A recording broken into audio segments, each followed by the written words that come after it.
All right, well, welcome to the Sports Guys. Another weekend recap, another incredible weekend of sports. One of the greatest events that happens every single year, and that is March Madness, and especially the first weekend where you have so many games, Robbie, on Thursday and Friday, especially where you had four games running at the same time. You just cannot watch them all. It's not possible. How you doing, man? Doing great. Just absolutely loving March Madness so far. It feels like every year I love it more, and so it seems more entertaining to me or something. Pretty sure I that's mean, how this is going down. it is just incredible, the feast for the eyes if you love basketball. I mean, and the quality of basketball is going up, not down. Yeah. It's getting better. NIL is helping college, and it's helping the NBA too because it's keeping players in longer, so they're coming out and they're not fizzling out so much at the G League. They're ready for the pros Mhm. when they arrive at the pros. So It's doing the this same for is football. I great. mean, players are Yeah. more ready for the NFL. Yeah. They're professionals in college and they arrive at the NBA or the NFL ready to handle their business. They're ready to handle lots of money, lots of pressure, cameras in their face. They're even better at interviewing, I think, Yeah. and they're just more prepared. They have their agents in place early. They have their foundations so they know what to do with Hmm. some of this money so they can write some of it off, but also get goodwill, build their brand, sell jerseys. They're just I don't know, they're more prepared so it shows up on the court, it shows up on the field. Ratings were up 22% for round one and round two this year. Yeah. 22%. Yeah, it was That's the astounding. most since 2011. Yeah. So you look at that, how they talk about election day should be a holiday so everyone can go vote. Yeah. I think Thursday, Friday of round one should be a national holiday. That's what I think. It'd be cool. Just give everybody a day off. Let everybody sit at home with their popcorn and their drink and be able to watch so many games you can't watch them all. Let's just say it's not the most productive work days in the United States. No, it's not. So big themes for you, some of the big surprises for you, big games and moments you enjoyed.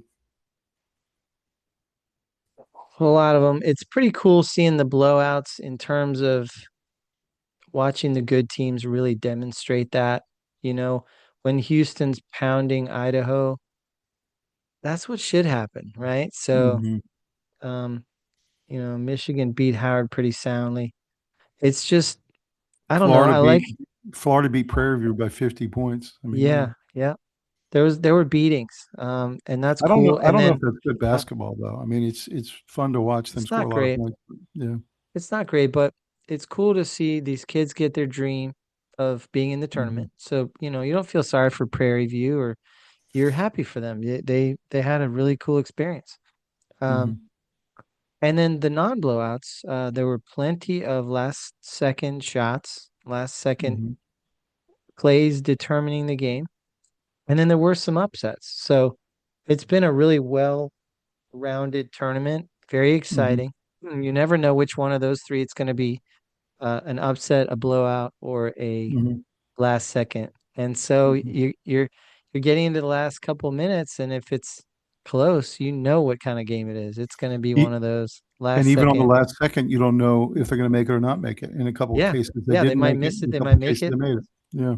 Do we have a hero situation? Do we not? Do we have a villain? So I think the biggest theme coming out of the weekend for me is the Big Ten absolutely dominant. Six out of the nine Hmm. teams go to the Sweet 16.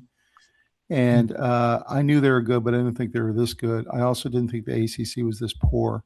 They only have one team left out of eight after the first two rounds. And, you and I have been saying all year that we thought the ACC was back up again, and they were compared to last year. But they got a long way to go. I mean, I'm sorry, but a lot of these matchups where they really should have been more competitive. I And didn't like a lot of these matchups, you know.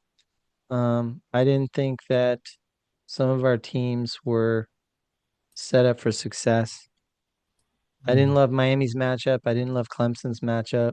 I knew they were trouble, and I called for the upset. So yeah, I think the ACC, to be fair, is better. They definitely are better than last year and the year before. But there is work to be done. I think the Big Ten really has a lot of money, Hmm. and I mean I know that, but I think that's showing up in results.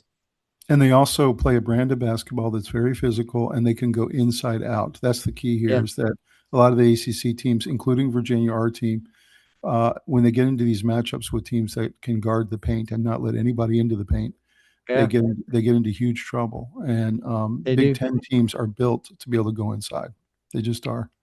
You know, a Yeah, lot of the Big Ten teams can win without hitting 3 pointers. And, that's right. And you have to be and able to do that in the tournament because the pressure is so great.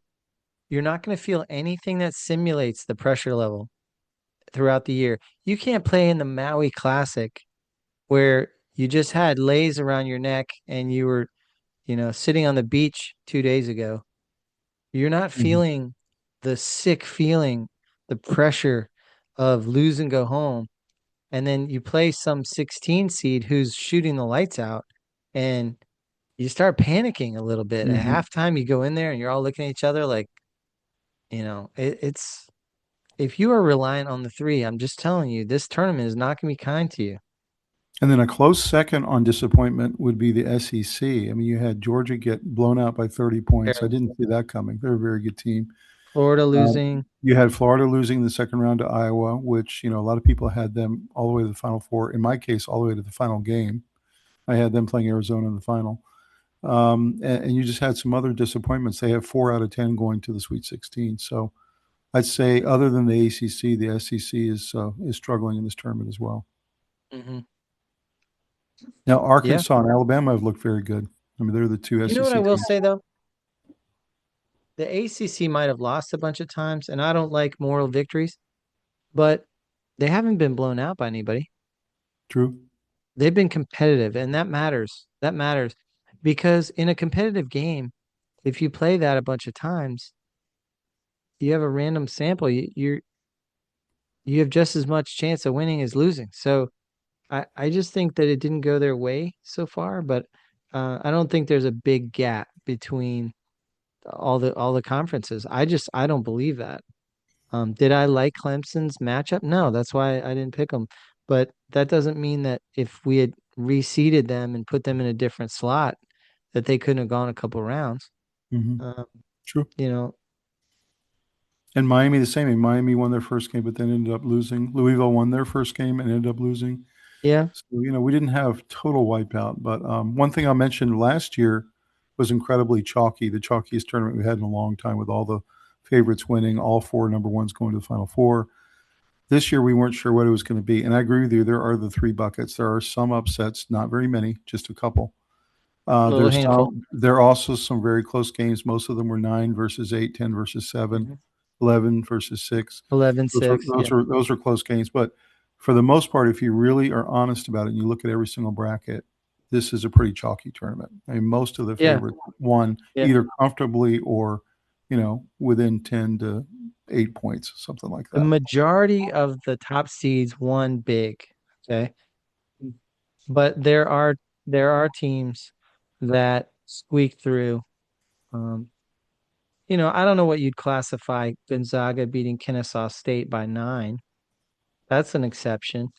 But Nebraska beating Troy 76-47. Arkansas beating Hawaii 97-78. Houston beating Idaho 78-47. These are bad beatings. These are not last second shots. Michigan beating Howard 101-80. And a lot of those points came when Michigan put backups in. It's true.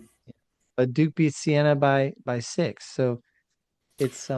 The other reason the Big Ten is so good this year is the middle teams are so good. You know, we're talking about Illinois, we're Yeah. talking about Iowa, we're talking about Nebraska's in the Sweet 16. We're talking about all these teams that are Big Ten that are not at the top, but are really solid and have gotten into the Sweet 16, and they can do some damage. These teams. So Mhm. I think Big Ten's pretty deep. Yeah. Yeah. Big Ten's definitely a little better than I thought it was. And the rest are all just, I think they're all kind of pretty similar. I don't think the Big 12 is dramatically better than the SEC or the ACC. Now, I part of think. the ACC picture that we have to talk about is we have a Duke team that is the face of the ACC right now, the only team left in, who almost lost to Siena, who doesn't have a bench. They had 5 players play the entire game and almost pulled off the most stunning upset in NCAA history, which it would have been. And Duke essentially had to claw that game out in the last 3 minutes of the game. What were your thoughts watching that? Like, it just, I couldn't believe it was about to happen. I think sometimes the hardest game is the first one. I mean, just to deal with the nerves and the lose and go home, you know, atmosphere. You don't have that throughout the season. If Duke loses to North Carolina, they're upset, but their season isn't over. You know, um, if Duke plays a stinker on the road against Wake Forest and loses, it's not the end of the world. But if you have a little bit of an off shooting night and you lose in the tournament, it's lights out. And so there, I'm telling you, there's a lot of pressure that's different for a lot of these players, and there's no way to prepare for it. There's nothing comparable. You mentioned a key point on our last broadcast, and it's true, and that is that I almost always will lean towards the teams that have the juniors and seniors Hmm. because they have tournament experience. They've been there a couple Yeah, times and they know what the pressure is like and they can handle it better. In the case of a Duke, every single year, almost their entire lineup are freshmen, including the two Boozer brothers who are both freshmen. So these guys have never been there before, and but it here's the really deal. shows in those shaky early performances. I think a lot of these teams have learned that lesson. Even Duke only has three freshmen.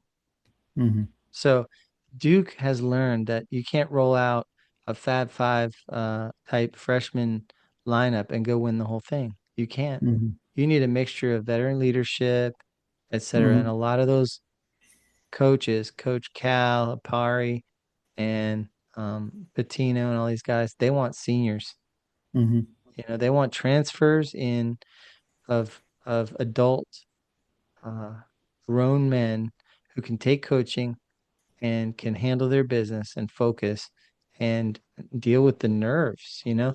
The freshmen kind of cave under the pressure and they start missing their free throws and they do all this extra passes and lose the ball, tons of turnovers. You know, it's the pressure of this tournament cannot be overstated.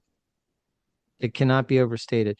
And that's why it's so exciting to watch, So you know. the other part of the AC picture we got to talk about is North Carolina. They have a 19-point lead against VCU.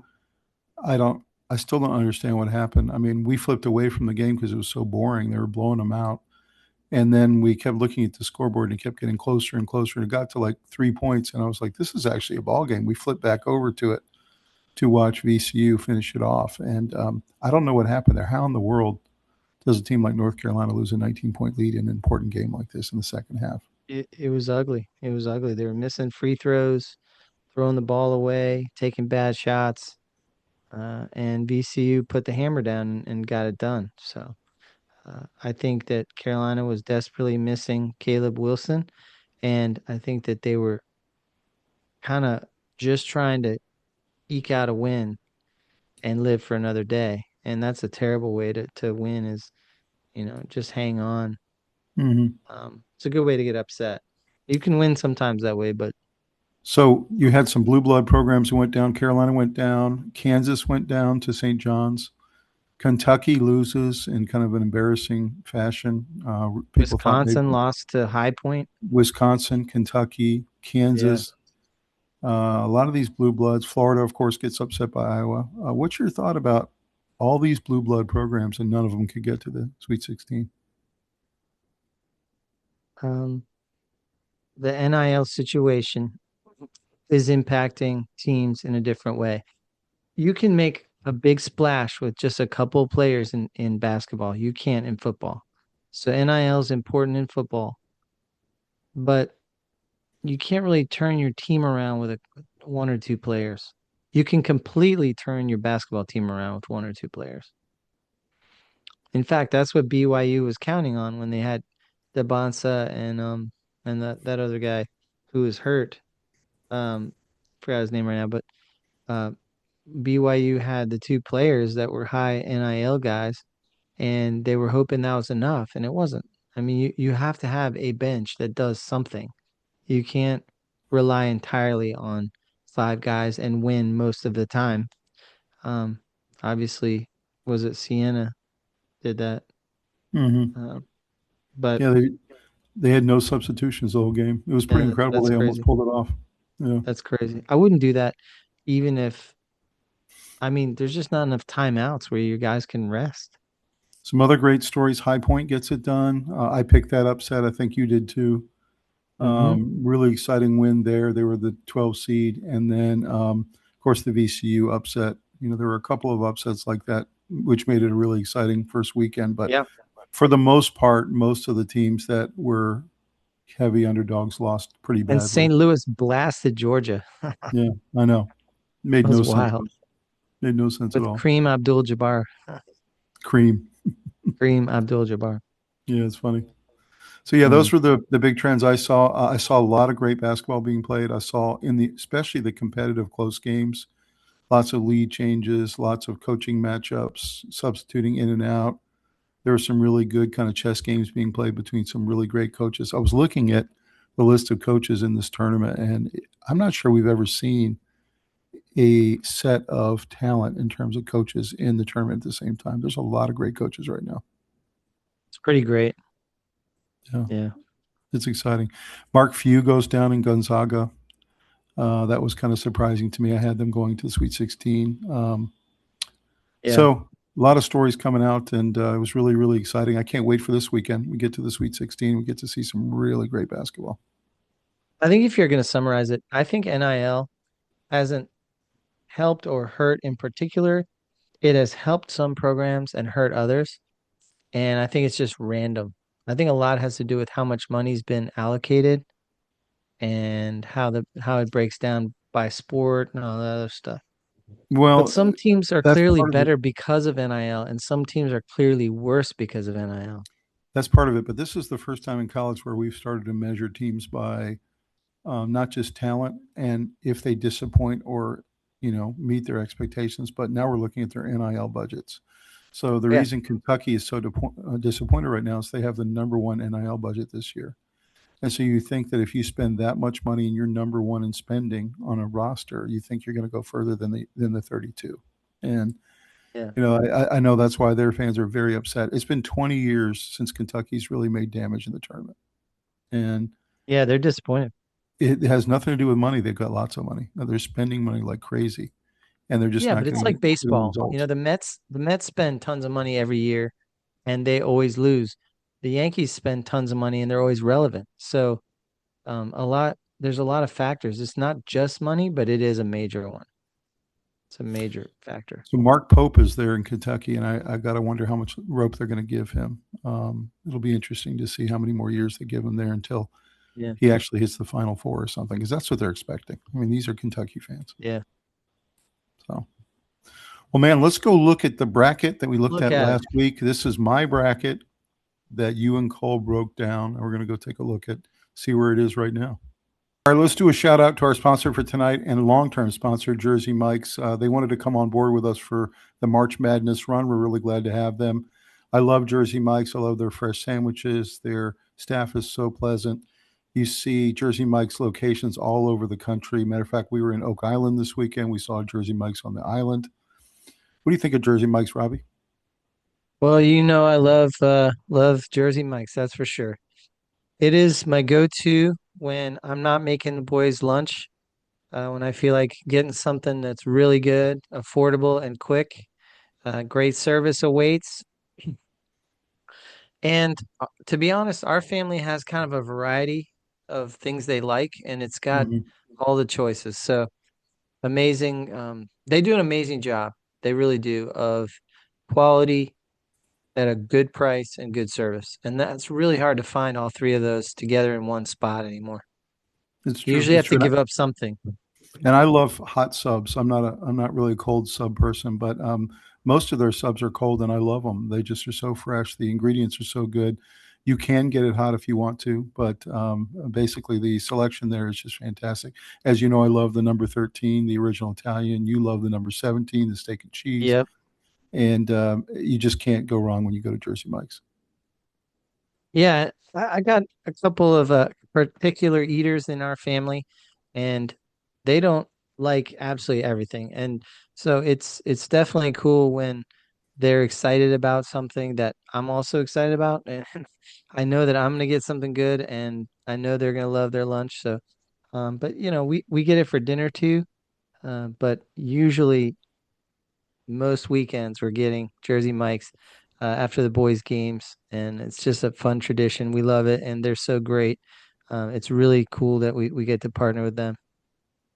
So, guys, go to jerseymikes.com or go to your local Jersey Mike's store, or you can download the Jersey Mike's app, or you can even use Uber Eats or DoorDash, which is another one of our sponsors. And go get your sub tonight and enjoy it. And is it a sub like below or It's a sub above. sub above? Have a good one. See, So, this is our weekend recap NCAA tournament round 1 and 2 wrap up. And you can see a lot of great shots here, Robbie, from weekend one. This dunk by the St. John's guy almost hit his head on the backboard. yeah, Arizona just below that, I think, is looking like the best team in the tournament, in my opinion. And I've got them winning the I whole thing. And I did I before the thought so the tournament. whole time.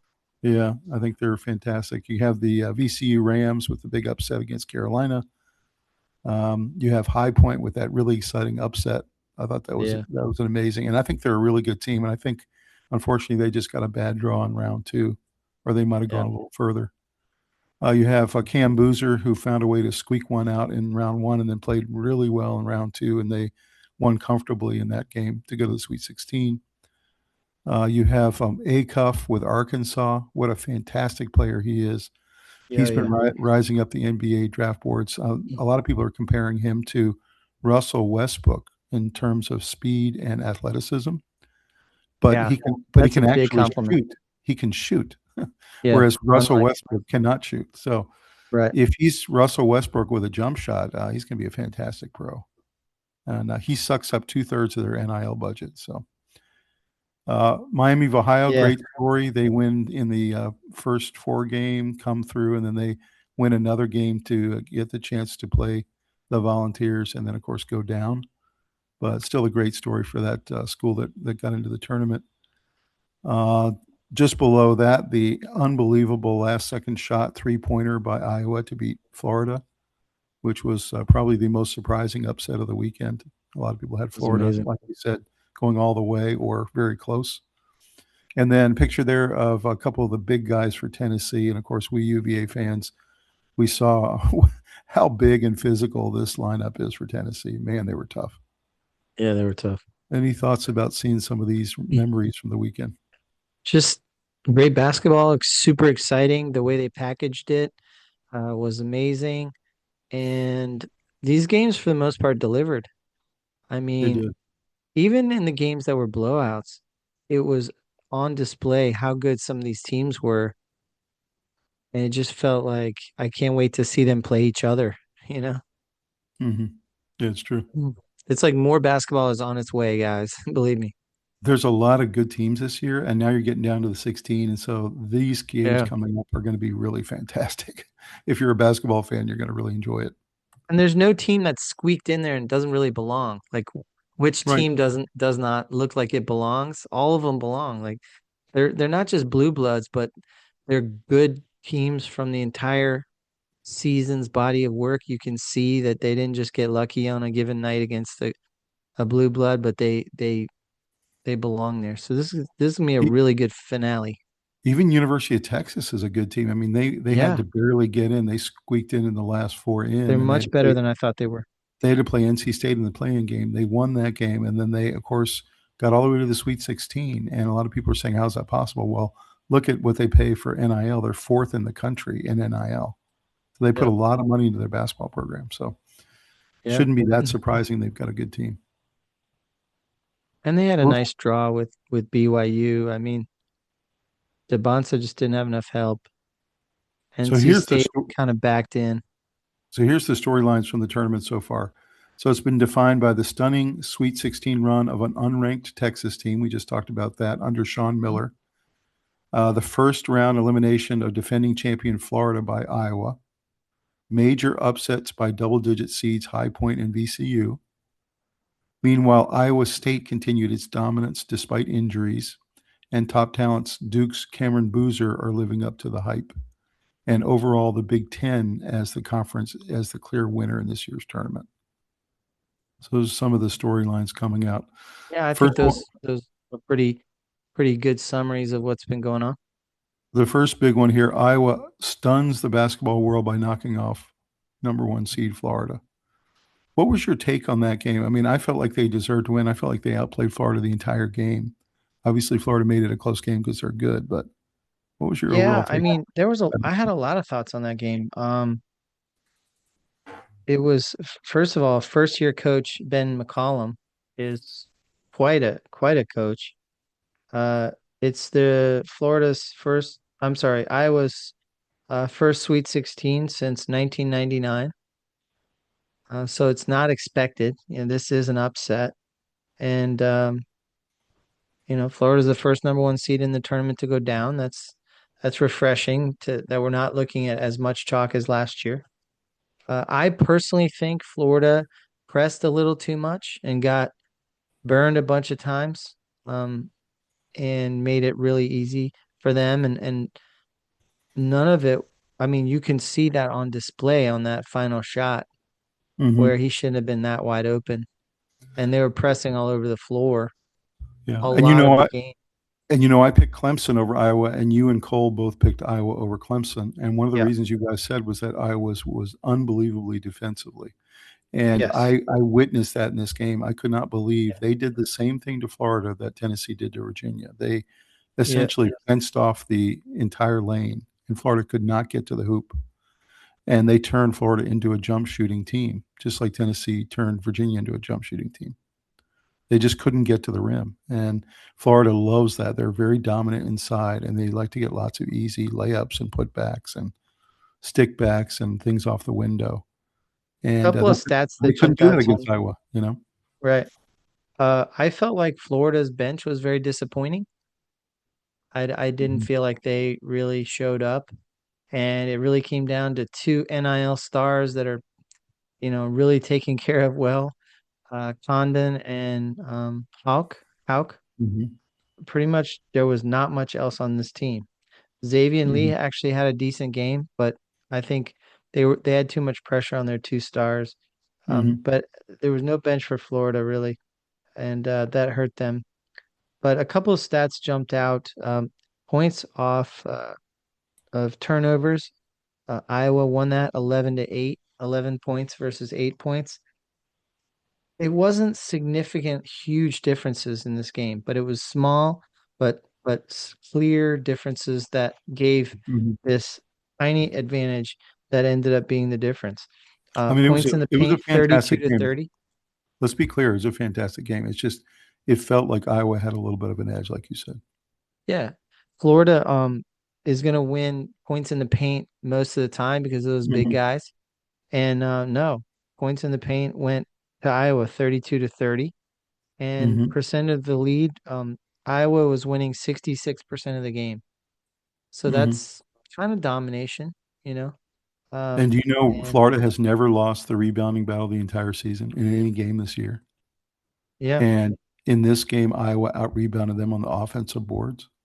So, they're just not used to that. They're not used to a team that yeah, can hang with them in terms of rebounding or any other way. yeah. So, I think Florida's used to being more physical than teams, and when they run mhm. into one that's more physical than they are, it's tough. When Fulgaris, the Mhm. guy who hit the winning shot Mhm. earlier in the game, was tussling with a player from Florida for a loose Mhm. ball. And he actually punched at the ball and kind of at the guy too. And they called him for a technical, but they didn't throw him out of the game. And that was a pivotal moment because, first of all, it signaled to Florida that we're going to let these guys play a little bit. And Florida kind of backed down, physically a little bit. And they're like, man, we're in a brawl here. And then also not throwing that guy out of the game, he hit the game winner. So that was a big Mhm. no call. Yep. Um, and we don't know how the game would have ended up It just if felt like Iowa had more juice in this game. I mean, you can just feel the energy through the screen, and it just felt like Iowa had more juice. And I got a Florida was just question a for little you. flat, you know. I got a question for you. Bulgaris came off the bench. He's not a Hmm. starter. Hmm. How many teams are going to let their bench player take the final shot? It's true. There's not many. There's That's not true. many. But they knew it could So, make it. yeah, Yeah.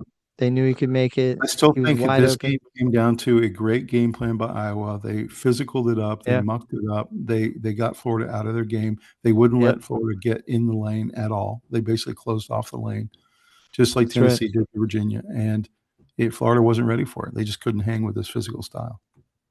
That's what it Yeah. looked like to me. And I think Florida pressed too much. It gave Iowa a lot of open shots Hmm. and easy shots, easier True. than they should have been. It's true.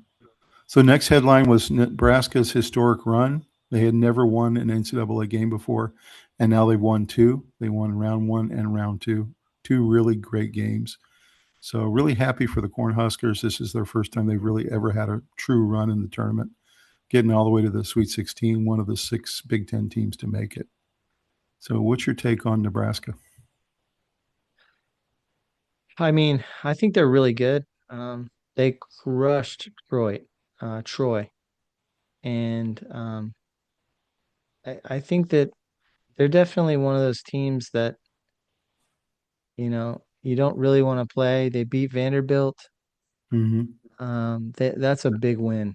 That was a great I game, mean, and Vanderbilt uh, could have won. They had that incredible shot that rimmed out and went almost halfway down in, and yeah, somehow came out.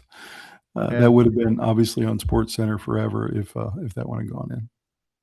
yeah. That was a crazy game for sure. I mean, that was one of the closest shots I've ever seen. Either team could Not have going. gone, basically. It could have been Vanderbilt or Yeah, Nebraska. Yeah. yeah. Hmm. And so we're gonna see them play Iowa on Thursday. Hmm. That's going to be fun.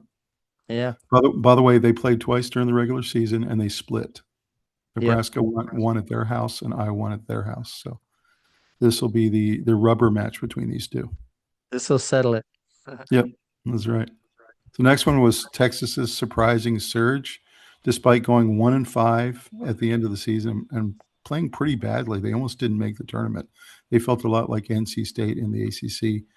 They essentially were put into the last four and given a play-in chance, and had to win 3 games to get to the Sweet 16, and they did so.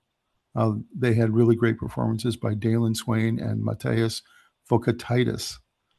And these players are really starting to show up in the tournament, although they really had a bad end of the season.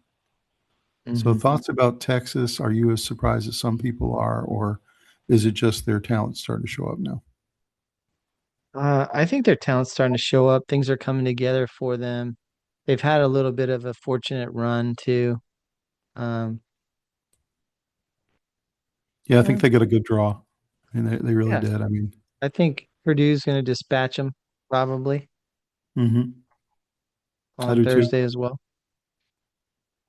But I think they've had a good run and they've done the most with their opportunity. They've The done a game really good against job. Gonzaga was actually a really good game. I was watching the highlights earlier today just to catch up on it, and Mm.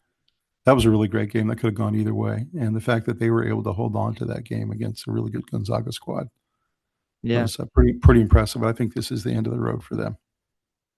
should be. Yeah, but really But they've impressive. done the SEC proud, that's for They sure. have. They really have. High Point, VCU, both winning. 2 emotional wins over Wisconsin and over North Carolina. Thoughts about these mid majors getting big wins over conference teams? That's pretty cool to watch, These are Yeah. these are schools that are not famous for big time athletic programs. They're easy to root for when they're not playing your specific team. And I was super proud of High Point, I'll tell you that. And you know what? I was so excited for both of these teams, but especially High Point, just because they're in North Carolina. And you know what, Robbie? This is what makes March Madness. You got to have a couple of these types of upsets. Yeah, You really that's do right. to You make need a that first couple of round compelling exciting. stories in there, and then eventually they need to run out of their luck and they need to get beat down by the big boys and just leave the top seeds at the end. And that's the best product that there is. And that's what happened. And that's what happened. pretty Yeah, much but you're across right. the It board. generates a lot of great stories for these mid-major magics. Yeah. Yep. Kentucky, we talked about their season finale disappointment after a dramatic first-round win. Kentucky fell to Iowa State in pretty dramatic fashion. Wasn't Yep. even really that competitive. And again, No. they're the number one team in terms of NIL. And so again, they end another season, 20 years in a row now. They've fallen short of what their fans are expecting. So thoughts about Kentucky? What can they do to end this kind of endless cycle of flashing out in the early parts of the tournament? Well, I think they're not quite recruiting as well as they always have. I've Kentucky usually has a lot of young players, and they had a bunch of seniors on this team. So it felt like they're kind of doing things differently these days, and I'm not sure that's for the better. Mm-hmm. I like the seniors, don't get me wrong. But it felt like they're not all five-star All-American guys like in the past. I just think that this wasn't quite as good a team this year. I mean, Do it's you do you feel pretty like simple. Colin? You feel like Colin Cowherd's right? I mean, he was talking about the difference between the Big Ten and the SEC in basketball, and he feels like the Big Ten has an advantage because of the type of physical brand of basketball they play, Yeah, and I think they it really does they're better. very tournament ready by the end of the Big Ten season and the Big Ten tournament. I think the Whereas, NCAA tournament is season three, season three. Okay. We've talked about this before, how before Christmas is um season one, after Christmas is season two, and the tournaments is season three. And this is season three, and I feel like the pressure mounts is on these teams, and it's so powerful and so much. Oh wow, Hubert Davis will not return as North Carolina's head coach. mhm. Huh. Yep, interesting. So yeah, he's done. Breaking Interesting. news. Breaking Breaking news. news. Hmm. Yeah. By the time you all hear this, that won't even be brand news, but it just happened. So okay. No, but I guess my point is what I'm asking you is the looking at the Nebraskas and the Iowas and all these Big Ten teams that are so tournament tough and tournament ready, Yeah. and then you look at a Kentucky and some of the SEC teams, Georgia, who don't seem like they're really ready for the tournament, and they're very free flowing. They're used to kind of run and gun, ISO type play, one on one ISO. They don't seem to play a brand of basketball that's successful in the tournament anymore. That's what it seems to No, me, I and agree. I that's think what the Colin physical Cowherd's saying. Yeah. I think that's right. The physical brand does better in the tournament the way it is because of the pressure level and the a lot of teams are actually getting better at defending the three too. Defending three, They're but also the Big Ten teams can go inside, number one, and yeah, they can prevent you from going inside. right. That's what the Big Ten teams do. They're more So, physical, and so they force you like to in be a football, we three. talk about when a defense makes an offense one dimensional, like they can't run the ball, they make Right. them one They dimensional. they That's force what you to be Iowa. Yeah, they force you to shoot threes, and they know that eventually you'll start missing and you'll start panicking. There's a Iowa whole made Florida psychological one side dimensional. to missing threes, and Yeah. they they are built for shooting some threes when they're open, but definitely going inside and playing tough defense and making the other team completely out of sorts. Iowa made Florida one dimensional, and Tennessee made Virginia one dimensional, and that's what Big Ten teams do. Big Ten Hmm. teams turn you into a one dimensional and they keep you outside. And then, like you said, they also have gotten better at defending the three. So, I think so. yeah, I don't know. I think Kentucky, the problem with them and Georgia and other SEC teams is they play a very loose run and gun ISO type game, and it doesn't work in the tournament. That's what it seems to me. Yeah, I agree. So we talked about Big Ten dominance. 6 of the 9 teams qualify for the Sweet 16, showing profound conference strength. St. John's and Dylan Darling upset Kansas. I didn't know if this was really that big an upset. I picked St. John's in this game, but they did secure a thrilling buzzer beater win over number 1 seed Kansas in this bracket. Thoughts about the St. John's 67, St. 65 John's, against Kansas. they're good, man. They are. They got a lot of good players. I didn't really think it was that big an upset, although they're saying it was, but I don't think it's an upset. yeah, I don't think so either. I picked St. John's to win that game and to go on, by the way, to beat Duke in Yeah, this next week. so did I. Yeah. So I don't this think is it's an upset when everyone's picking it, you know? this is the breakdown of the teams in the Sweet 16. Big 10, 6 out of 9. SEC, 4 out of 10. Big 12, 3 out of 8. Big East, 2 out of 3. And ACC, 1 out of 8. Anything surprise you out of these breakdowns and in terms of the performances of the conferences? I thought ACC was going to have two in there. I thought Virginia and Duke were going to go forward. Um, I think the Big East having two, and if the ACC had two, um, I mean, there's no question Big Ten has overperformed. I mean, everyone can agree with that. yeah, I mean they've done well. They've won the close ones. They've blown out teams they should beat, and I think if the SEC had three and the ACC had two, that would make more sense. It would. But even the SEC, I mean, they were interviewing the conference commissioner yesterday and talking to him about what a disappointing showing this was. So 4 out of 10 is not what the SEC wanted either. They're feeling like they're a little disappointing. Yeah. So I don't know. It's interesting to look at this breakdown and see where the conferences fall right now. So this is the big question coming out of the weekend. Why is the Cinderella so hard to find this NCAA tournament, and really last year's too? Why is it that we have High Point and VCU and that's it? It's really hard to find that Cinderella who's the 15 or the 14 or the 13 get through. Well, definitely NIL is part of the answer. A lot of teams rolled it back again. You know, look at Florida, basically same lineup.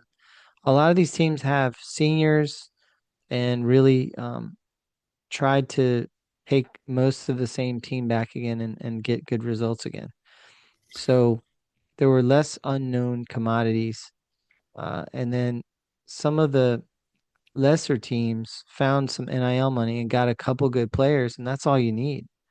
I think So it's NIL and transfer portal. If I'm a really good yeah, player and I'm at a mid major and I go into the portal and I've got 1 year left, I'm going to be going to either a Big Ten or an SEC or an ACC school where I can get the most money because I've got 1 year left. no That's just the question. bottom line. And so Yeah, you're trying to cash out. if you're UNC Asheville or you're trying to be a UNC Greensboro, you just are at a severe disadvantage. I mean, even McNeese was at a disadvantage. Even Wright State was at a disadvantage. Oh yeah. These teams, they can't compete. No, they don't have the NIL budget or they have a lot of disadvantages actually. So is it March semi-madness? Is that what we're going to call it now? It's still madness. There's still Yeah. upsets. There's still tons Yeah. of teams that barely won with last 30 seconds the game gets decided. True. That's pretty exciting. Even if the better team wins, it was on the line. You know, it was unclear what was going to happen. Right. Guys, drop us a comment. We'd love to hear your comment on why you think it's so hard to get Cinderellas these days, the last couple of years. Rob and I think it's the NIL and transfer portal situation. Teams that are the big programs are going to get the better players. It's just as simple as that. They're going to suck them up in the portal. Well, I think it's changing the teams that have the checkbooks. So like if you were not traditionally a good team, but you have deep pockets, you're probably going to be good all of a sudden. And you're going to look like a brand new powerhouse team out of nowhere. And who could have ever imagined?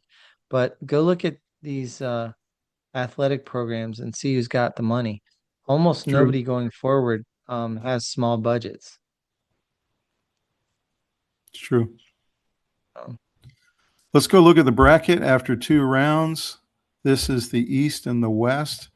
We've talked about a lot of these games already with Duke barely squeaking out the game against Siena. TCU, Ohio State. What did you think of that ball game? I mean, it came down to really a last possession. TCU got the big lead. Ohio State comes back. They have a lot of experience and were able to make it a ball game, but TCU was able to hold on. I picked Ohio State. I think you and Cole both picked TCU. We did. What's your take on that game?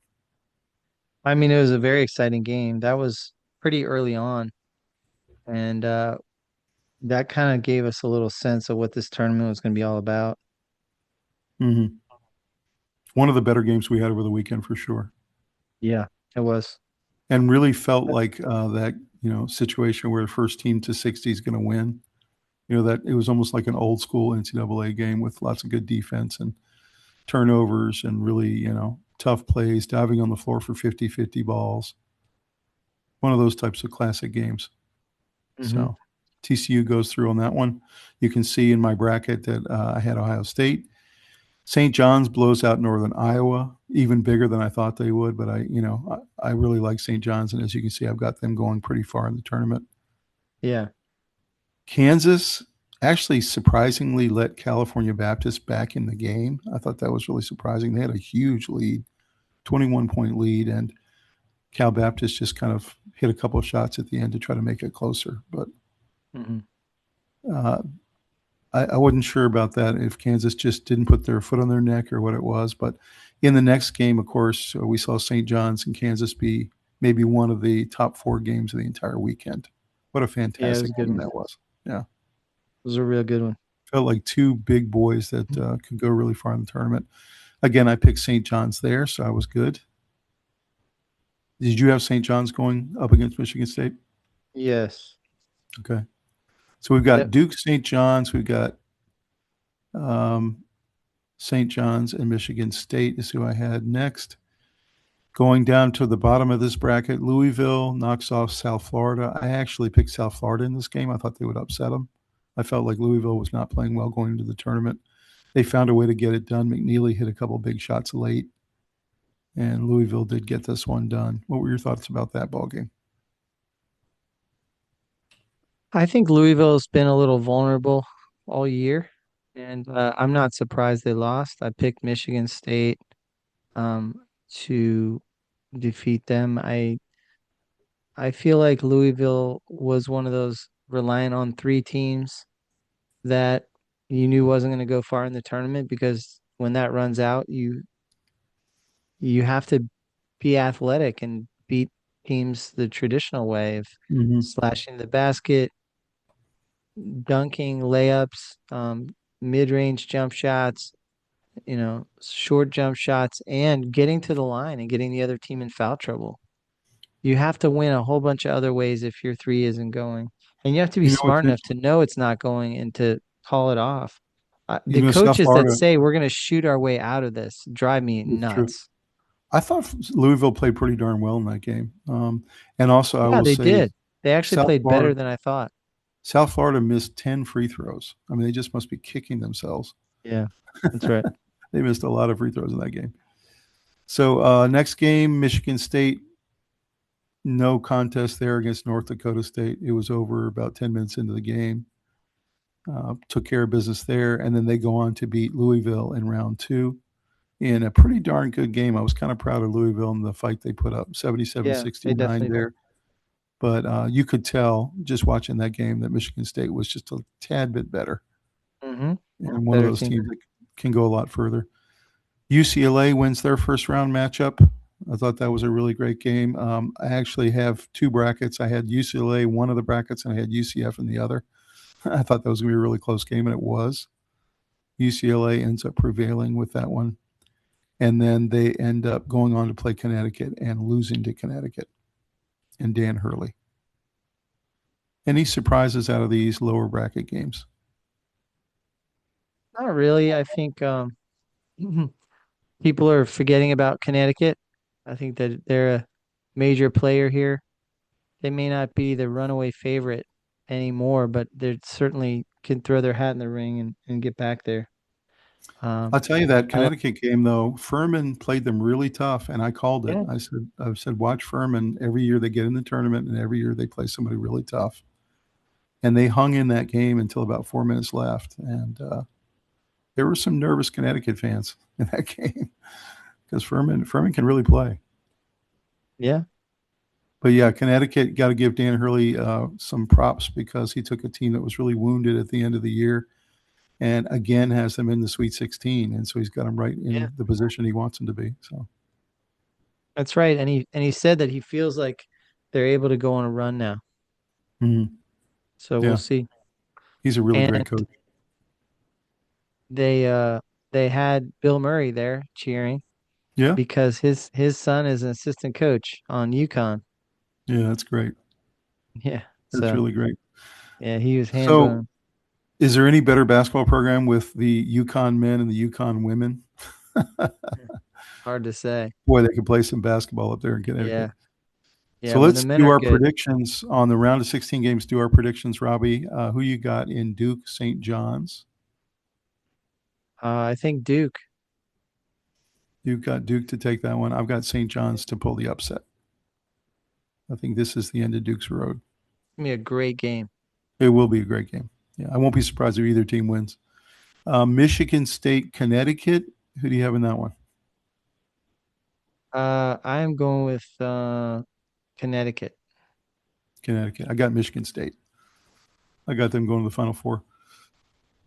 Okay, so that's the East bracket. Let's talk about the West. Arizona takes care of business against LIU. Wasn't really a contest. It was over about 3 minutes into the game. So not a Yeah. whole lot of surprise on that one. Utah State in a really great contest against Villanova. That game was very close until very late. Utah State just had a little more physicality, and they actually rebounded quite a bit better. And they were getting the ball inside a lot against Villanova, and they took care of business and finally won. I had picked Villanova, but Utah State wins and goes on, plays Arizona, and gets absolutely demolished by the best team in the tournament, in my opinion. Any thoughts about these three games that were surprising? Not really. Yeah, yeah. Utah State beating Villanova was surprising. But Mm-hmm. Arizona is not a surprise. Most of us picked them to go all the way. Mm-hmm. So I think that,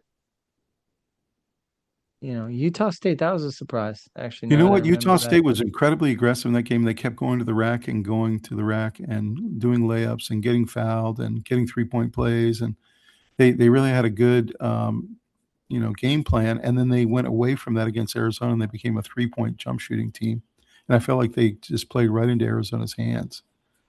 So I don't know why they changed their strategy, but they just became a different team in the second game. But Mhm. so I don't know. I think that was a coaching situation there. They didn't have a good game plan. So the next bracket below that, High Point pulls off the huge upset, 83-82. What a fantastic win for this program. Was really, really happy for them. They got it done. One of the big upsets of the weekend. Really exciting. And then just below that, Hawaii was completely overmatched by ACUF and the Arkansas Razorbacks, who score a lot of points. They run and gun up the floor. They shoot within the first 5 or 6 seconds of the clock every time. They get it to Yeah, the rack and they can shoot outside. So Arkansas is a pretty scary team, man. they're real scary. They're one of those underrated monster teams that nobody wants to play. It's true. That's true. They're, in my opinion, right now, probably playing the best in the SEC, them along with Alabama. Yeah, them and Alabama are serious players here. That's why, I don't want to say that they're really down and out. I wouldn't be surprised if those were national champions, like It's that's not possible. what I'm calling Yeah, for, but it wouldn't shock me. it's possible. So then they go on to play the upstart High Point, and High Point hangs in this game until the very end, 94-88. I was really Yeah, proud of the way they played. And I think, like I said before, I think that if High Point had found any other second round game against almost any other opponent, they yeah, probably would have had success. They just came across a really hot SEC team. that's right. Any surprises out of that game? I mean, Arkansas is a surprise. I'm not saying that they're not a surprise in this tournament. They're a surprise all season. Yeah, no, that's right. Like I didn't expect them to be a major contender.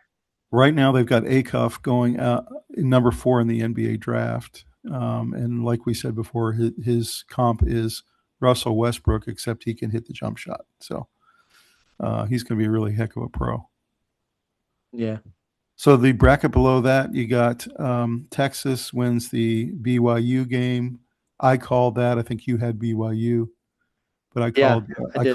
I called the winner of Texas NC State was going to beat BYU because Tabonsa doesn't have any help, and that's Yep. exactly what happened. They ended up beating BYU there in a really solid and close game, Yeah, and then Devonta, I think, had 35. he did. He can't do it alone. Yeah, he was fantastic. They're saying now he's moved up from number 2 to number 1 in position in the NBA draft. Looks like he is going to be the first pick.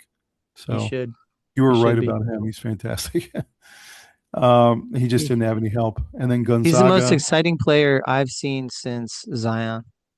That's right. I agree with that. Then Gonzaga takes care of Kennesaw State, although the game was kind of really close and it was really surprising. And they struggled to put Kennesaw State away, and they pretty much didn't get a decent lead until about a minute 30 left. So everyone was kind of scratching their heads. Where's the Gonzaga we're used to, where they put teams away? And they just couldn't do it. And so then that carried over into the next game where they ended up losing to Texas and get knocked out. The earliest they've been knocked out in 6 years. So what's your take on the Gonzaga struggles in round one and then their loss to Texas? Oh, it's hard to say, what's causing that, but obviously the most logical is that NIL is not being kind to some of the old blue bloods that don't have huge money backers. So like they might be used to winning, but why would you go to Gonzaga to play if you weren't also getting the bag? So you would rather go to, you know, Michigan and get the bag. Although a And lot of people were comparing Gonzaga to Virginia, they were kind of the Virginia of the West Coast because yeah, they had this fantastic year. They got a number 3 seed. Virginia got a number 3 seed. They were just rolling into this tournament, and almost nobody could stop them. And then all of a sudden, they run into this struggle in the first round against not a very good team, and then they run up against a very physical and athletic Texas team, and they get knocked out. And that's all she wrote. yeah, I mean it can happen that fast. Yeah, that's why the tournament's so exciting because it's one Yeah, and done. You know. yeah. So the bracket below that, Miami takes care of business in round one. We expected that against Missouri. They just were better. And Purdue absolutely rolls in their first round game against Queens University. Just not really a fair matchup for Queens, who had never been in the tournament before. No. Purdue really rolled, had their biggest score of the year. And then the two of them come together in round two, and Purdue takes care of Miami and clearly is the better team. And it's the end of the road for Miami. Any surprises in this lower bracket? Not really. I feel like that's right around when I thought Miami was going to go out. Purdue's a really good team. They are. They're a Final Four contender. You mentioned if Clemson had been in a bit different, bracket situation, they might have won a game or two. I felt Maybe. like that same thing with Miami. I felt like Miami could have maybe gone to the Sweet 16 if they had a different poll, but Yeah. they're sitting there where Purdue can pick them off, and that was it. So let's do our predictions for this side of the bracket. Who you got with Arizona, Arkansas? Arizona. Me too. Me too. I think I they're the think most this is going talented to be. team in the tournament. I think this will be a fantastic game, though. I think Acuff is really exciting. Yeah, he is. I don't think Arizona's going to blow them out at all. I think Nope. it'll be I'll be very shocked similar. if it's a blowout either way. I think it'll be very high scoring. You're talking like 94-91 kind of game. Yeah, it should be. And then Purdue and Texas. Who you got in that game? Purdue. Yeah, me too. I think I they'll think win Purdue. Purdue's a powerhouse. I think Texas is really fortunate to be there. They've done an amazing job, and you tip your hat. But I think this is when the luck runs out in the tournament. I agree. I think Purdue is going to outclass them, and they can run and gun, and they can go slow and physical. They're Yeah. really the classic Big Ten type team, and I think Texas is going to really run into it. So, okay, so we're pretty similar there. Looking at the lower brackets, the South, Florida demolishes Prairie View, and I felt like Prairie View and maybe two or three other teams really showed that they probably shouldn't even be in the tournament. So that was really kind of an embarrassment. The Iowa-Clemson Yeah. game was about what we expected. I know you and Cole picked Iowa. I picked Clemson. I said at the time I had a hard time choosing this one and that I thought it'd be a really close game, and it was. really physical, really close, and Iowa just a little bit more physical, a little bit better rebounding team. And then, Yeah. of course, Iowa goes on to pull the biggest stunner of the tournament so far, knocking off the defending champion Florida Gators 73-72 on a last-second shot. Any surprises out of these? Well, obviously, I think Iowa beating Florida was pretty surprising. But as tough as they play and the good defense they play, it shouldn't be that surprising. So, They had the capability all along. I agree. I think that yeah. they held Florida almost 20 points below their season average. And that just shows you the kind of defense Iowa can bring on you. They're Yeah. just really tough to play. They just make it really hard. Yeah. Every shot is hard. Every point is hard. Every Every rebound is pass, hard. every dribble, everything's Yeah, contested. that's right. That's right. Yep. And Florida, they got themselves into trouble in the first half, and they just couldn't pull themselves out of it. So Hmm. Vanderbilt takes care of McNeese in a very competitive game. That game was very close until about 3 minutes left. They finally put McNeese away, but McNeese is a very good team. And then Nebraska gets their first win ever against Troy. You mentioned Troy being pretty poor, and I felt like watching all the highlights, Troy was probably the worst team of the weekend. They had the worst performance. One of the In my weakest in the tournament. Yeah. opinion. Yeah, it was really pretty poor. So then it set up this great matchup, which we talked a little bit about, Vanderbilt, Nebraska, which came down to a last-second shot by Vanderbilt, half-court heave, and goes halfway down in the cylinder and then pops out. And Yeah, that was Nebraska's crazy. moving on. So any That was take on crazy. any of these games? Just that last second shot really encapsulates the tournament, you know. Um, Vanderbilt had an incredible season, Mm-hmm. It did. and Really, really exciting game. And yeah, I was so impressed good. with both teams. I mean, both of these teams played really well. So Yeah, it felt like neither team should lose, but you had to have a winner. So moving down in the bracket, VCU with a stunner against North Carolina, coming back from a 19-point lead. And that was just such a shocker that night. I mean, it just, for about 2 days, that's all anyone could talk about was North Carolina was out of the tournament in round one, and VCU had pulled off the stunning upset. So that was a really exciting moment. Illinois takes care of Penn, the Ivy League champ who had upset Yale, who goes almost every year. And Illinois scores by 10 points higher than any other game this season. And Mm. I was watching those highlights, man, and it was crazy. They just couldn't miss. It didn't matter where they put it up from. And they Yeah, were like laughing, looking at each other, like shrugging, like, I don't know, like everywhere they put it up from, it went in. yeah. And they're not really that type of offensive team. That's what's so crazy. They're really more of a No, defensive team. but So that's what happens is sometimes you're out of personality. You're lighting it up from three, and you're not a 3-point shooting team, or you you're normally a 3-point shooting team, and the pressure's getting to you, and you're clanging them. The and then tournament and does then strange things to you. and then second half, Penn started coming out on the 3-point line, trying to Yeah, stop it, and Illinois would just drive right by them and dunk and yeah, alley oop and layup and runners, and they were just completely overmatched. So yeah, yeah. That next wasn't close. next game after that, VCU takes on Illinois, and they were really no match for them either. It was a 21-point win by Illinois. You could Yeah, see that a VCU versus a really good Big Ten team just wasn't a match. right. Illinois is Anything you good. can take from that one? Not too much. Just Illinois is really good, Yeah, and agreed. VCU ran into their limit. Just you you play really well, and you get through a couple of good games, and then reality sets in. Hmm. That's what the tournament does to you. That's right. So next game below that, we've got Texas A&M one. I actually picked A&M. You and Cole both picked St. Mary's. And I just felt like I anytime I think it's a really close game and I'm a hard time to pick, I'm going to go with the big conference. So in this case, I just went with the SEC team. And I think St. Mary's had maybe the third worst performance of any team over the weekend. They shot 19%. They just could not hit the broadside of a barn. It was crazy. They're usually a much Yeah. better shooting team than that. And really, They had Texas an unusual A&M performance. Texas A&M didn't really play very well, actually. Mm. They played less than they usually do, but St. Mary's Yeah. was just that bad. So, and then Houston, Idaho, not really a match, a 31-point win there.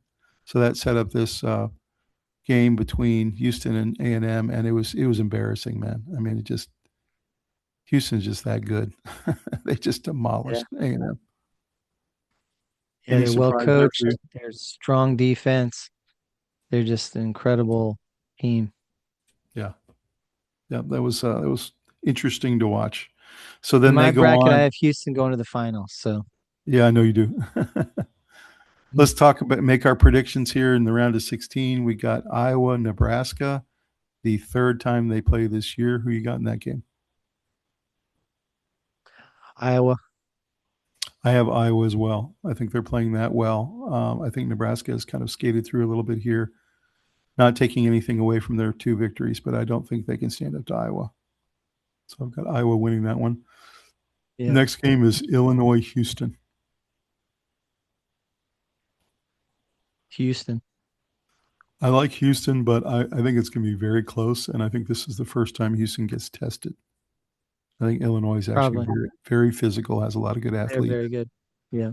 and you're going to see maybe a lower scoring game than you expect in this game. 2 really good defenses going at it. Mm. But I do like Houston to win. So last bracket to look at here over to the right there, this is the Midwest, and we have Michigan demolished Howard and really kind of gave notice to the tournament that, yeah, you think Arizona's the best, but maybe we are. And I was just incredibly impressed with them in that game, but I was even more impressed with them when they played St. Louis. It was just a demolition in that game. I couldn't believe it. Michigan is Yeah. really good. St. Louis, of course, wins their first round game against Georgia, which may have been one of the most surprising games of the weekend. You mentioned it. How in the world they beat an SEC team by 25 points. They were kind of on fire. Yeah. Yeah, they looked They're really, just, really good in that game. yeah. They were playing I know well. they wish they could have saved some of that offense for the game against Michigan. Yeah. So it was funny to watch this St. Louis team that had just done so well against Georgia, and then they come up against this really imposing team, Michigan, and they just kind of wilted. I don't know how else to describe it. Even in the Well, they fast got break, overwhelmed. yeah, they couldn't get back on the fast breaks. They weren't hitting like they did the day before, and it became a rout. So, any surprises among this grouping? No. Okay. No. Texas Tech beats Akron. This was one of the upsets I had. I had Akron advancing here, and I was incorrect. Texas Tech, although playing with some injuries, got it done in round 1, and I thought Akron actually played pretty poorly and shot pretty poorly in that game. And then Alabama takes care of business against Hofstra. Really, same kind of thing that some of the other SEC teams have done, really signaled that they're here in this tournament to compete. Looked really, really good in that game and might have looked even better in round 2 when they played Texas Tech. I was really impressed with Alabama. They're a fantastic team. Of course, I have them going to the Final Four. So, Yeah, they're a great team. your thoughts about Alabama, Texas Tech? Alabama is one of those sleepers you don't want to play. Texas Tech, without Obi Toppin, just really didn't have the manpower to handle Alabama. That's true. The number 1 scoring offense in the country. They felt like St. Louis against Michigan. Texas Tech really did. They felt just overwhelmed in the second half. They just couldn't keep up with the scoring. Alabama and Arkansas both play that kind of style where if you let them get any kind of lead, it can really get away from you. Before you know it, you look up and you're down 20 against this team that just runs and guns and runs and guns. Yeah, and play defense. And they by the way, Alabama plays 13 deep rotation, so they just bring horses in waves. So So Yeah. next grouping, we got Tennessee took on the magical Miami of Ohio, who had played really well the week before and took care of business. Tennessee was the more physical team, the better team, played that really solid defense, and Miami of Ohio just couldn't keep up. What was your Yeah, take on that I game? think Miami of Ohio kind of ran out of runway, so to speak. They just they don't belong at this upper echelon of teams. Well, and they live and die by the three, and Yeah. they did not shoot well that day. So Yeah, you're gonna get bounced out of the tournament because you're gonna have a cold spell and it's gonna cost you a game. that's right. So then Virginia wins by 9 points against Wright State, although they had been losing much of the day. They were down at half. They finally take the lead midway through the second half, and then kind of from there take over and start playing some defense. Wright State starts to miss a couple threes at the end. Virginia gets it done, but it was kind of scarily close, I thought. Yeah, it kind of gave you a little bit of a glimpse about what was going to happen when they played a real big boy team. Mm-hmm. And I think that's right. I think Virginia had a few flaws in their lineup that could be exploited by Tennessee and a strong SEC physical team. Mm-hmm. Um, and I think that they weren't they weren't super experienced. They made a lot of errors. Virginia made a lot of errors against Tennessee, but Mm-hmm. against Wright State, the right things happened, so to speak, Mm-hmm. and the better team advanced. But Yeah, and and I think Virginia's height and length started to show up against Wright State, and what was so yeah, puzzling was why it didn't show up against Tennessee. We had the same problem that Florida had in that yeah, Tennessee put a fence around their lane and said, Virginia, you're not getting to the basket. So if you're going to beat us, it's going to be yeah, from outside. And that game plan won. And it just simply did. yeah. And how we can have 3 7-footers on the roster and not be able to get inside is just puzzling to me. I just don't understand it. Yeah, And and Yenso barely played at all in the second half. I don't think he played more than a couple of minutes. mhm. And that was a mistake, you know. Not only is he a rim protector, but I he think can score. I think Odom rolled the dice and he said, you know what? The only way we're going to win this game is if we go small and we have a bunch of shooters out there and those guys make their shots. And we weren't Yeah, making our shots. And so we made it close in the end. I thought we battled well. We actually got a 1 point lead with a minute 20 left. And then there were a bunch of calls at I the think it was end about where 2 minutes left. Yeah, there were 2 minutes left. Yeah. yeah, And there were a bunch of calls at the end that Cavalier fans are very upset about with the refs. They were calling a lot of ticky-tack fouls, giving yeah. the Volunteers a lot of free throws at the end to close it out. So, I felt like both teams wanted to lose.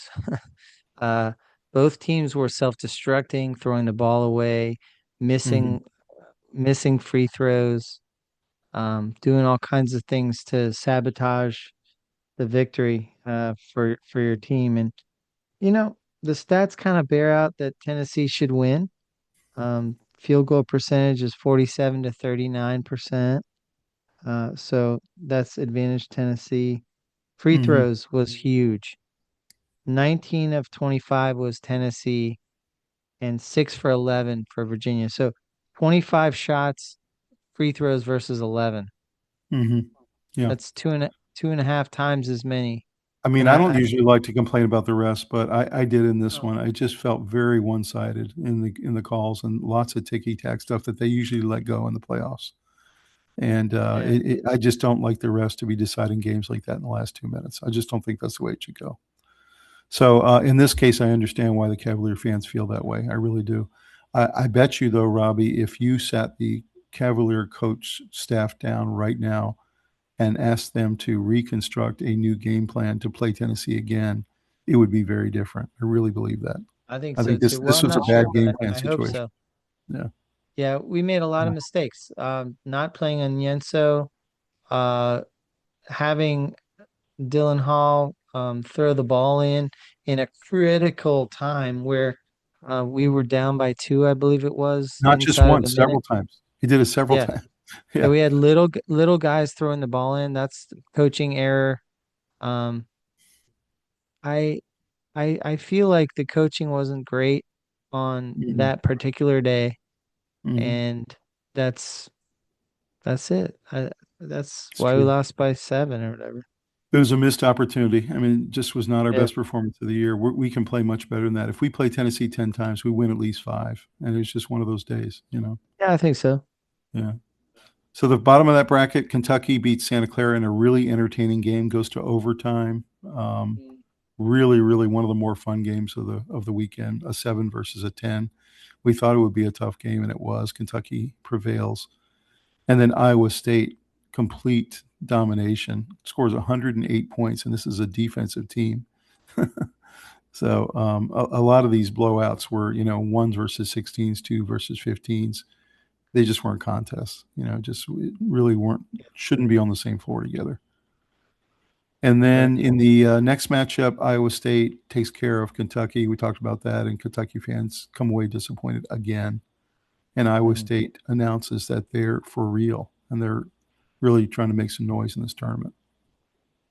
So, any take on this lower bracket? Um,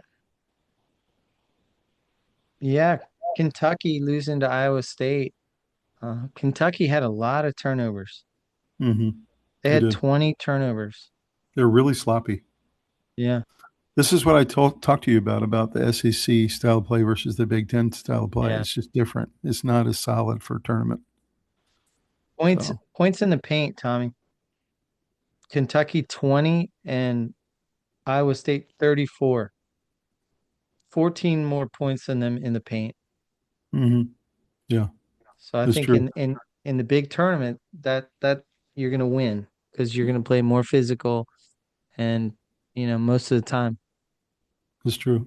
unless Well, the other Iowa team's State is draining is a threes. fantastic team. I know our friend Luke, who's a friend of the show, texted me after the game with Virginia, Tennessee, and said, "Man, I was really hoping for a Iowa State Virginia matchup. He really wanted it." Yeah, So, yeah. so let's make our final So did we. picks here. Make our final picks here. Michigan, Alabama. Who you got in that one? Um, Michigan. I like Alabama. I'm sticking with Alabama all the way to the Final Four. Okay. And then Iowa State, Tennessee. Oh, Iowa State. Me too. Iowa State. I think they're really solid, really well coached, playing well, disciplined, good Yeah, rebounding team, good defensive team. I yeah. think this one may even be kind of low scoring, like a They're deep. 68, 65. Yeah, could be kind of a low scoring game. We'll see.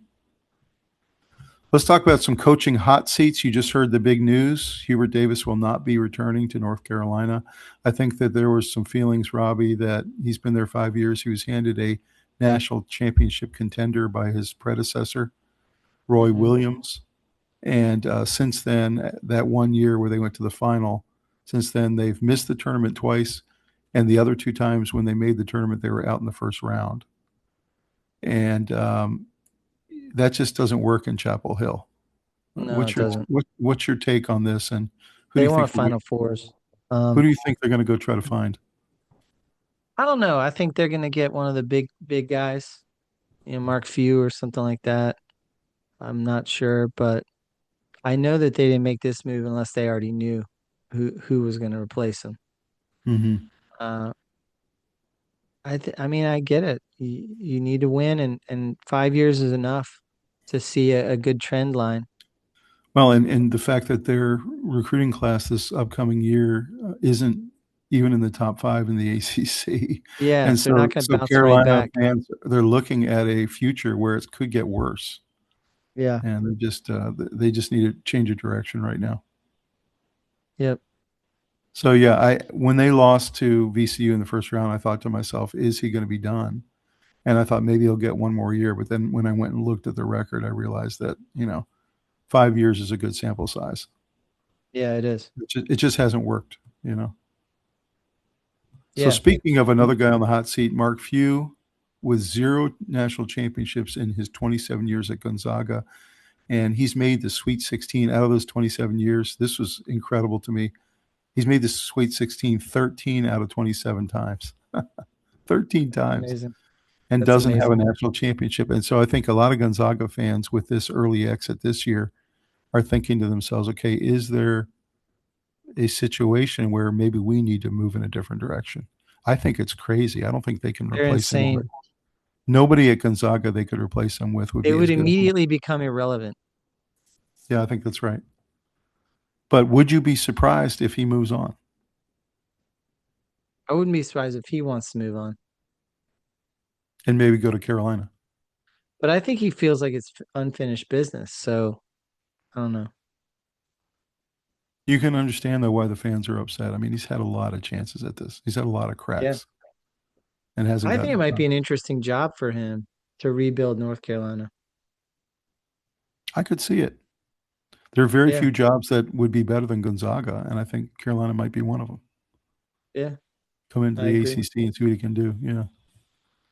So this is really interesting to see. Any other guys you think might be on the hot seat coming out of this tournament? Maybe Mark Pope, Mark Pope Kentucky. maybe, but probably not. I Um, think he needs a little more time. I think a lot of the other guys who lost, who are the mid majors guys, they're actually really excellent coaches. There's a lot of really good coaches right now, and some of them were just Yeah. overmatched, and their administrations know they were overmatched. Yeah, I agree. So the World Baseball Classic, we did want to take a couple minutes just to talk about this great tournament. Just wrapped up. The United States makes it all the way to the final. Had a couple great games on the way there. The most surprising team in the tournament we thought was Italy until the quarterfinals, when Venezuela goes on this run. They beat Japan, then they beat Italy, and then they beat the United States in an absolute thriller, 3-2.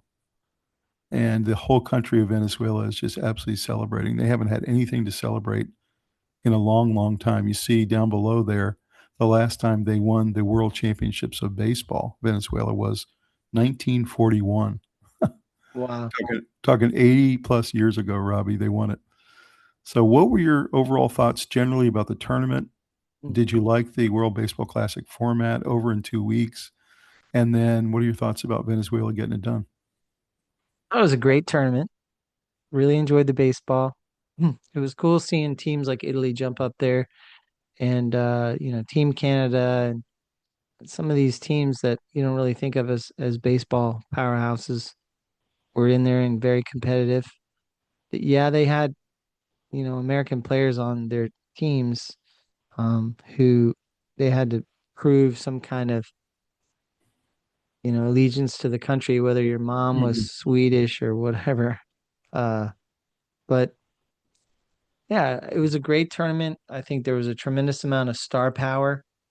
I mean, everybody from the big leagues was there playing for their country, Mhm. and it had a World Cup feel. It was or Little League World Series feel. I don't know. It It felt felt a little bit like exciting. a cross between the World Cup and like a mini Olympics. You know, you had everyone Yeah, representing their country, and it was formatted like the World Cup. and So and people were very um, into it. Like the players themselves were extremely proud and. I remember the pitcher for Venezuela was crying before he even threw the final pitch. I know. And there were guys crying in the outfield Can you imagine while this while meaning they're more playing. to a country? I mean, Venezuela's been through a lot the last 30 years, Yeah, we took their leader like uh, but I'm saying, can you by imagine it force. meaning more to a country? I mean, this meant a lot more to them than to us, Yeah, right? I mean, there's no that's what question. I'm saying though. It was a humiliating thing that happened to them where we just went into their space and took their leader and they just took it, like so they clearly Yeah. wanted something to cheer for this year, no doubt. And also, they love baseball, so this is one of their Yeah, sports, this is their right? sport. And they're never champions of anything, whereas the United States is champion of almost everything. So it just Yeah, felt like, and it wasn't a hate thing. 90% of me was disappointed, 10% of me was happy for Venezuela. I was happy for Venezuela. I Yeah, wasn't happy the US lost, but I was happy for them. right. No, completely agree. I have to tell you, Robbie, I really got into this tournament. I really enjoyed it. I watched every game Me too. that I could, and this was great. I mean, I'm looking forward to the next one. Yeah. Really a cool I tournament. saw a lot of baseball games. It didn't matter which country was playing. And I thought the baseball quality was really good. And you had a lot of great players in this tournament. So I thought the Yeah, quality, it the was really good. baseball level was really good. It's such a So, difference when the big leaguers can go play for their country. yeah, that's right. I'm looking forward to the next one in 3 years. We'll see what happens. Yeah, So, Robbie, before we start the mailbag, man, best coaches to never win a title. Number one is Mark Few, Mark Few. Kelvin Kelvin Sampson, John Chaney with Temple, John Bierlein from Michigan. He's got a really good team this year, by the way. They got a nice chance. Rick Barnes with Tennessee, Matt Painter, Purdue, Larinaga, who just retired at Miami, Bob Huggins, Lefty Drizel, and Sean Miller with Texas, who's in the Sweet 16 now. Did we So find out why Larinaga left? he said he wanted to retire. He was done. He's 73 years old. I mean, Yeah. want to sell off into the sunset. So thoughts about these guys? I mean, is there anybody else you'd add to this list? No, I think that's a stunning amount of talent considering they haven't won the big one. I Yeah. wouldn't put John Chaney third, but Well, he had a it's a lot of runs in the tournament. He had a lot of runs in the tournament. Nothing like Mark Few, but yeah, or Rick Barnes. You know, a lot of these guys have been coaching a long, long time and have had a lot of no success. doubt. No doubt about Kelvin it. Sampson has been to 4 out of the last 5 Final Fours and still hadn't gotten it done. So, well, man, I'm going to hand it to you for the mailbag. All right, let's do it. Love the mini GM perspective. Keep it up. That was from Ashish Rai. Thanks, Ashish. I think Yeah, they were you know, talking about, sometimes Rob and I like to think of ourselves as mini GMs. It's true. yeah. Yeah, Well, thanks. we can It's get a little fun. critical of bad GM work and Yeah, how much it messes up your team for not just now, but for the future. And so we've always got our opinions ready to go on the handling of contracts and yeah, that's right. stuff like that. Whereas if you have a really great GM like the Philadelphia Eagles or the Seattle Seahawks, it just makes things so much easier because you've got a great roster. So. Yeah. And if you play Hendrickson, fantasy football, of course, you are a mini GM anyway. If you play fantasy, so true, true. You're a simulated GM. Hendrickson is good, but he isn't Crosby. And I can't read Hmm. that name. It's in Cyrillic. You know, you said that on the podcast that we did last week. You said Yeah, that you know they're both good, but that when you looked at the film, Hendrickson wasn't the same player. He's not a complete player like Crosby. So I agree with that. right, right. And You can't play the run as just a effectively. much cheaper option, and you get to keep your 2 first-round picks. So, He's a good pass rusher, and that's the extent of it. mhm. Seattle will regret losing Kenneth Walker. Krishna Panipatra. I agree with that. Actually, I was a little surprised that they dumped him so fast after he wins them a Super Bowl. I understand that the economics may not work, and I understand that you feel good about going and getting a young guy, but I don't know. What did you think of that, Robbie, about them moving in a different direction so quickly? I think it was okay. I think they had to strike while his value was at its peak pinnacle. Hmm. I don't think Kenneth Walker's as good as he is regarded now. And that's not a slight at him. I just think they're treating him like he's elite, and I don't think he's elite. I think he's He just a just good had a running back. couple amazing games in a row where he was just kind of at Yeah, the peak of his abilities this year. Yeah. he was kind of elite right there at the end, but I think that them losing him is not. It's going to be. They can come back from that, and they might Hmm. have gotten some nice picks out of it. So depending on how good their GM does with it, which if any track record is an indicator of a future performance, Seattle's is at his performance is at the top as a GM. So Hmm. True. most likely you give him picks and he's going to do good things with them. Next one, Malik Willis fits Miami's system perfectly at Prabashanier. Yeah, I agree, and it's funny. Right before we came on the air today, Rob was talking to me on the phone, and I heard one of his yell. I was Yeah, walking into the grocery store and I have my Dolphins sweatshirt on. I got it on right here. And the guy just barked out, "Are you happy about your quarterback situation?" And I said, "Excuse me?" I've never seen this guy in my life. And he said, "Are you happy about your quarterback situation?" I said, "Well, yeah. Yeah, I am. I'm happier than I was a few months ago." So yeah, that's pretty funny. I think there's no question they upgraded and they have a better chance with the younger guy who's got more juice right now. So, yep. Yep. Ravens used the doctor to escape that contract. Go Pika. I think you and I don't quite agree on this one, but You and I completely disagree. I agree with that. I okay. think that they found a escape route. They had buyer's remorse. They looked at a situation. They were giving up 2 first-round picks for a guy and taking on the highest pass rushing salary in the NFL. So they all three were just a little bit much, and I think they had buyer's remorse and they found a way out of it. And a lot of teams have done this, by the way. It's not the first. I do think it's a slimy way to do business, but I think it's what happened, and I know you don't. So Well, no, I think they genuinely found something wrong in the physical so they could hit the chicken switch. You know, I, mhm. I don't think that they went into it saying we're going to chicken out of this. I think they went in saying, "Give me the good news, give me the good news," and then the doctors come out and say, "No, that this ligament isn't not strong enough or whatever," and they're like, "Whoa, all right, we're not paying. We're not going to mortgage our future on somebody we're not going to pull a 49ers and let them just and, be on the and the Raider sideline the whole time." and the Raiders say that's complete bunk because they gave them all of the medical records. He'd been evaluated by 3 different medical doctors, including Dr. James Andrews in Birmingham, who's the best in the business, and they'd given him all the records. And I don't know, it just depends who you believe, but it I seems mean, very are you saying you believe surprising. the Raiders over the Ravens? I I don't. believe James Andrews over the Raiders, and James Andrews had given him a sterling I, report I, with a I don't speeding. believe the Raiders over anybody.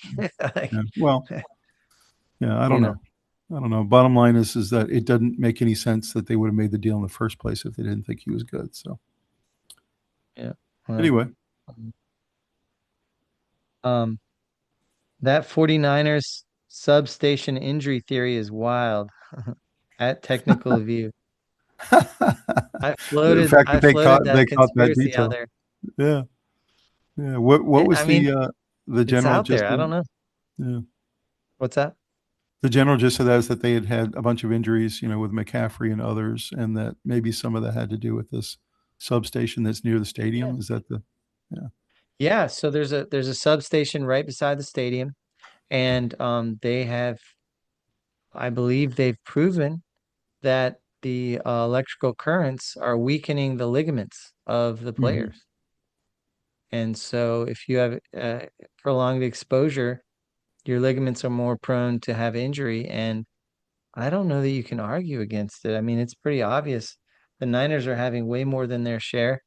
There's a conversation every year. How can the Niners go on without, you know, 80% of their salary cap is sitting beside their coach right now? So I'd have to have a medical doctor understands how those vibrations could affect your tendons. Tell me that for me to really believe it. It feels like yeah. an internet story. Oh, no doubt. Um, No doubt. If yeah. I'm going to trust that, I need more information. Right. I'm not floating it because I believe it. I'm floating it because it's out there, Now, and I'm saying if the this is Niners something we doctor, need to this is something we need to figure out. Is this true or is this possible? if the Niners head doctor, who's a ligament specialist, comes out to the microphones one day and says, "Look, we think there's a real connection here," then you start to listen. There's might be a real Yeah. possibility. Yeah. All right, last one. Best NFL analysis on YouTube right now at Yeah. Sunitha Alcela. Wow. How about that? The best in NFL analysis, and there are a lot out there. We really appreciate that, guys. Yeah. And thank you so much for all the great comments. We love them every single week. We love reading them on the air, and we love receiving them from you guys, and we appreciate it so much. Yeah, we do enjoy it. I love going through it and seeing where you guys are in terms of your thought process. How did the episode come off to you guys? What did you agree with? What resonated? A lot of times we'll be talking and we're not sure if something's hitting that spot, and we're we're very much thankful that not only do you hang with us, but then you give us some feedback that we can use, whether it's to pat us on the back or to look for a new angle or a new way to look at something. So it's cool. It's true. And that's the mailbag. Well, Robbie, we head into another full weekend of sports. We got Sweet 16. It's going to be a lot of fun. We got 4 games Thursday, 4 games Friday. A lot of things to look forward to. Fortunately, all the games are in prime time after work. So everybody who wants to watch them doesn't have to worry about taking time off of work. You can come home, and both nights they start at 7 o'clock and they go all the way to midnight. So get your Yeah. popcorn ready, get your best drink ready, your comfortable chair for Thursday and Friday night, and watch a lot of fantastic basketball. It's funny for a long time now. People out there probably don't know this, but I'll ask Tom almost every single day. It's sort of tongue in cheek, but he'll say, just watching the news, and I'll say, is there anything going on in the world? Like, oh, just World War III. I mean, it's fine. Right, Just jokingly, right. I'll say, is there anything going on? Are there any good sports on? So it's very much understating the fact that it's just wild how much action there is and how fun it is to try and cover it all.